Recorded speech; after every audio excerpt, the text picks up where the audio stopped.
Você ouve. Bandeirantes Acontece.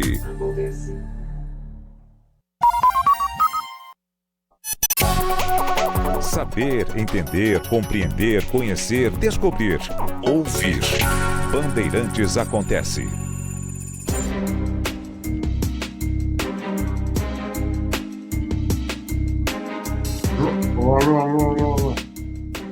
Jornalismo, Bandeirantes. O assunto desse comentário não é o que aconteceu com o Bolsonaro. Isso será, obviamente, um assunto por muitos dias. Mas o Flávio Bolsonaro chegou a dizer que o Alexandre de Moraes determinou que essa ação da polícia fosse realizada hoje por causa da ausência da maioria dos parlamentares em Brasília. Então, o Congresso agora volta para valer em agosto.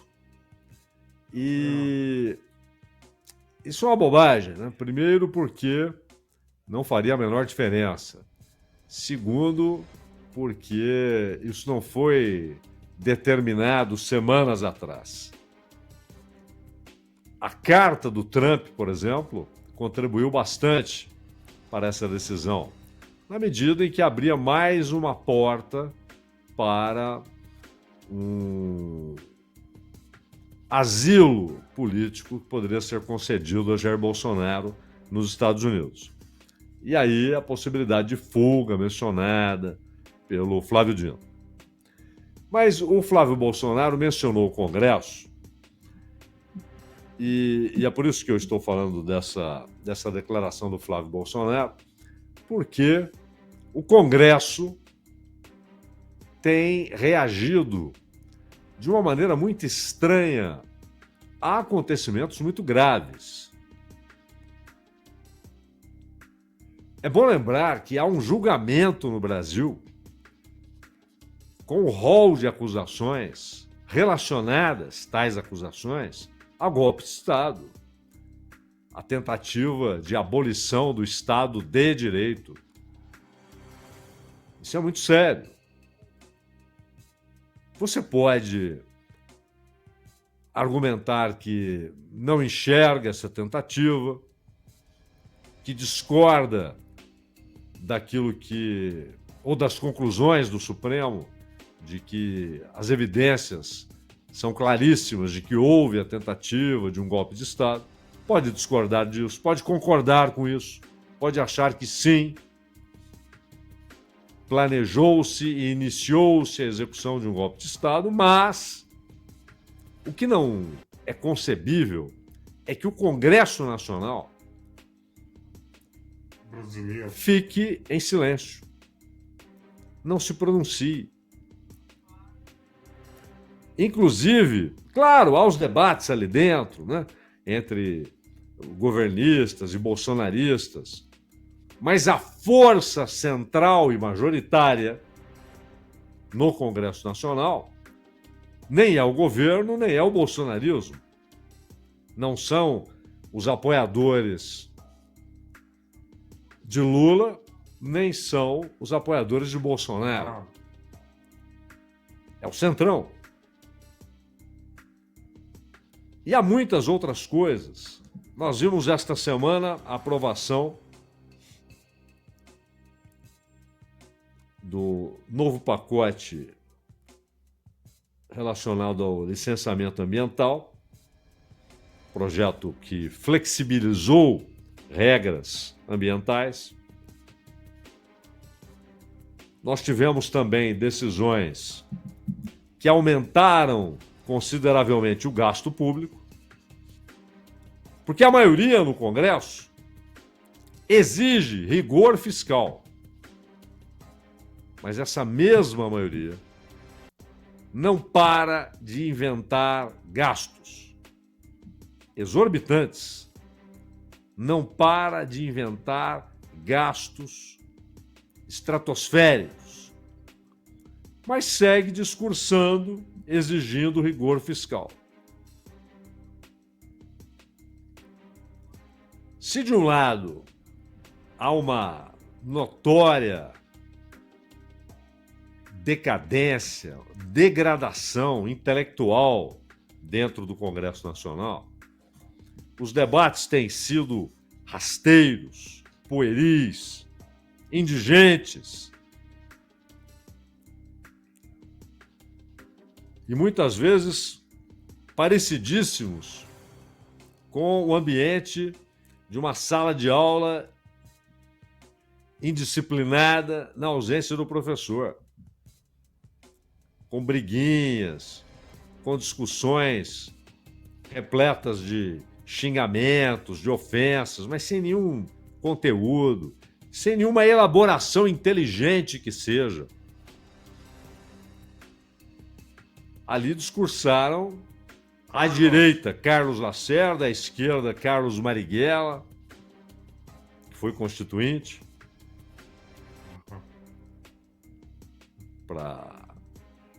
depois da derrubada do Getúlio em 45, antes da eleição do Getúlio, formou-se uma Assembleia Constituinte, governo Eurico Gaspar Dutra, Carlos Marighella foi parlamentar. E houve oradores brilhantes, e muitas vezes,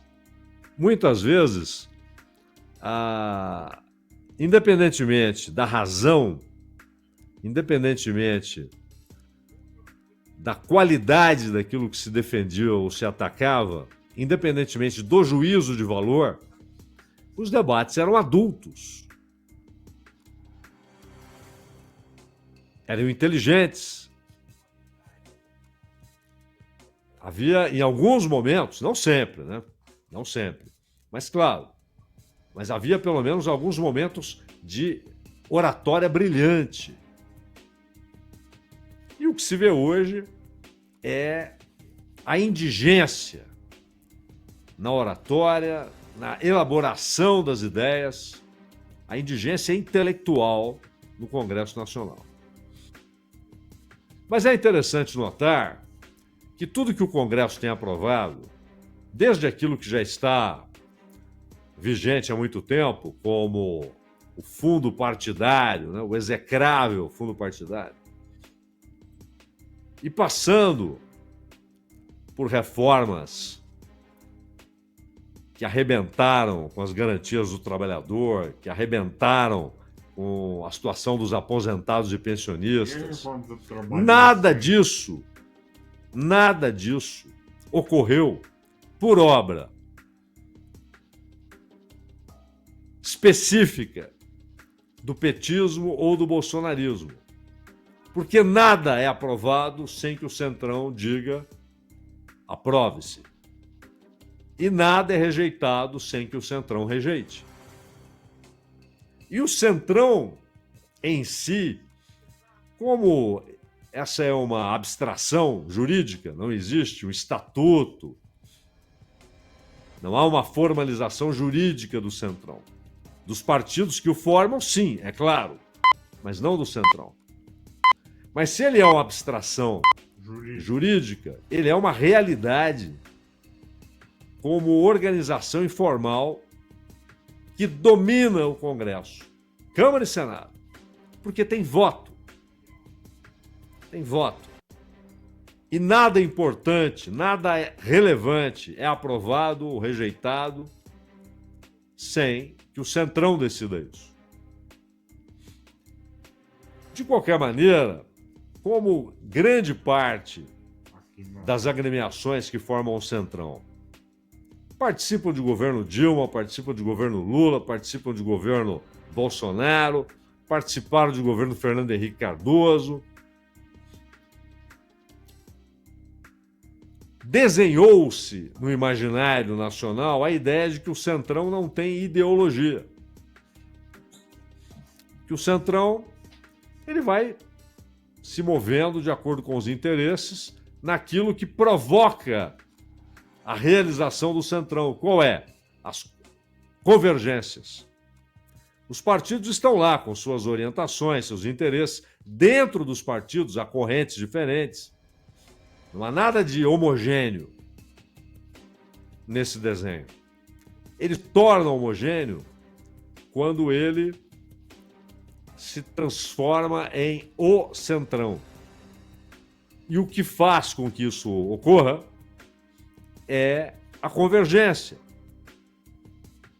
Mas essa convergência não é apenas ocasional, nessa ou naquela matéria, senão não haveria o centrão.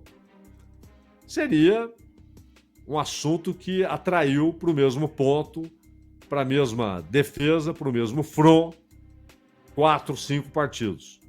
Não. Não. Há uma ideologia que constrói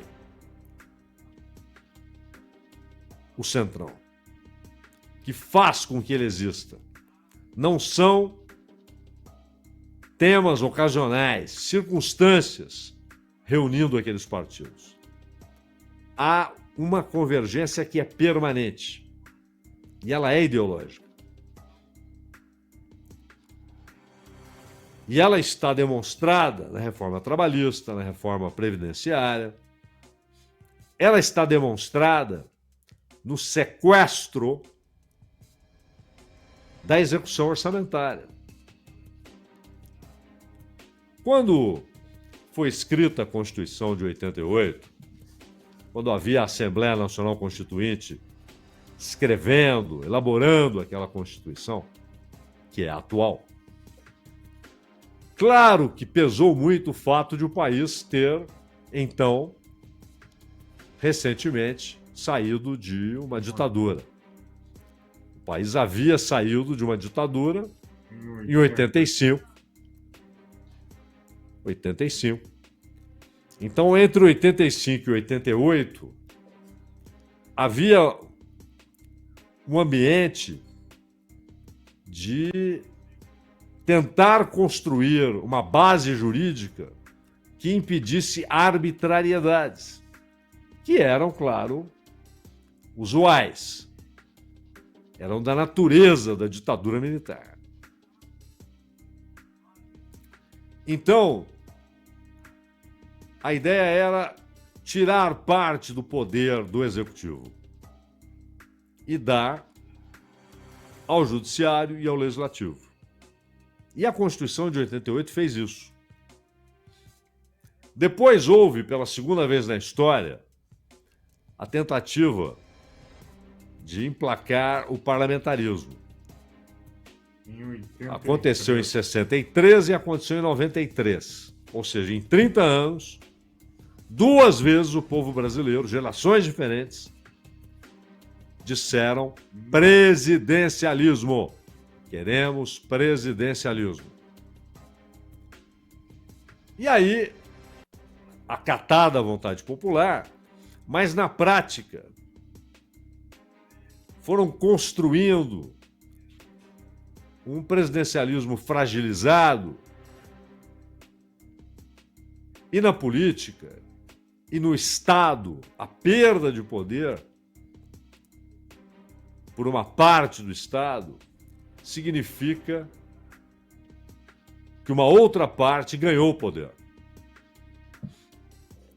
Mas Eduardo Cunha foi quem deu uma girada, acelerou esse processo e iniciou o sequestro da execução orçamentária com a condição impositiva das emendas, de alguns mecanismos de emenda, não todos. Depois, outros mecanismos também se tornaram obrigatórios, impositivos. Agora o assunto até chega ao Supremo, porque claramente a Constituição está sendo rasgada. No governo Bolsonaro, a chave do cofre, ou seja, a execução orçamentária, porque uma coisa é elaborar o orçamento, há uma proposta que vai para o Congresso. O Congresso muda, sempre muda. É normal, mas a execução sempre, historicamente, esteve a cargo do Ministério da Fazenda, que ora é chamado de Ministério da Economia, ou das Finanças, ou da Fazenda. ou do Tesouro, não importa. Hoje é Ministério da Fazenda. No governo Bolsonaro era do Ministério da Economia, era maior, mais abrangente. Era o Paulo Guedes. Tiraram a chave do cofre das mãos do Paulo Guedes e entregaram para o Ciro Nogueira, que é um dos líderes do Centrão e que era chefe da Casa Civil. Oficialmente ainda estava no Executivo. Na prática, significou a transferência para partidos, poderes partidários, para o Centrão. Arthur Lira e Ciro Nogueira passaram a comandar aquele espetáculo. E no Senado, Rodrigo Pacheco. E isso não mudou. Houve até uma alteração, que não significa de fato uma mudança conceitual. Uma alteração. Não. Nós vamos, já no governo Lula, nós vamos liberar as emendas pelos ministérios, e os ministérios é que definirão, como se fosse assim. Chegam várias ideias, várias propostas, vários pedidos, o Ministério seleciona. Isso é cascata. Ministérios estão trabalhando como carimbadores de emendas. Para onde vai? Quem receberá? Isso já vem definido do parlamento. E no parlamento, você tem quem comanda o espetáculo. A distribuição, que é sempre política, e que dá poder, muito, muito poder a quem distribui. Agora, tivemos o caso do licenciamento ambiental, essa alteração do licenciamento ambiental, a criação da licença ambiental especial, mas o problema não está nas lavouras e nos pastos. O problema está em obras que são portadoras de um risco ambiental elevado, como Minas. Se você olhar para o que aconteceu em Mariana, em Brumadinho, aqueles empreendimentos são classificados como de risco médio. E, portanto, com a nova legislação agora, há a eliminação da necessidade de licença para ampliações. Há a possibilidade de renovação automática com autodeclaração. E a autodeclaração ela tem um problema óbvio. Depois que aconteceu o problema, já não adianta se declarou, se não declarou. O risco não passou pelo crivo da sociedade, representada pelos órgãos públicos. Há um claro esvaziamento do IBAMA e do CONAMA. Há partes da Lei da Mata Atlântica anuladas, o que facilita o desmatamento de florestas primárias e secundárias.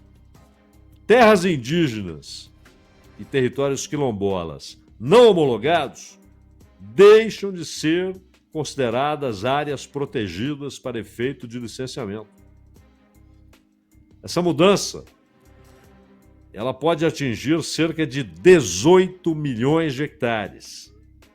É mais ou menos o estado do Paraná, em extensão territorial. Restringe a atuação do IFAM e não é só isso. Há uma descentralização do licenciamento que tem um lado bom. E repito, o problema não está nas pastagens e nas lavouras, mas em outros empreendimentos, inclusive ferrovias, estradas. Não é a obra em si, mas o seu impacto. E há condição de você amenizar impactos, de você reduzir impactos, de você prevenir, desde que haja gente competente para fazê-lo.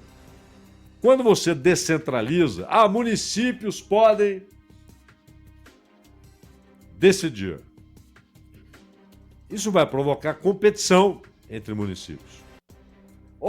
Aquela licença que o município A está exigindo, aquelas exigências que o município A apresenta para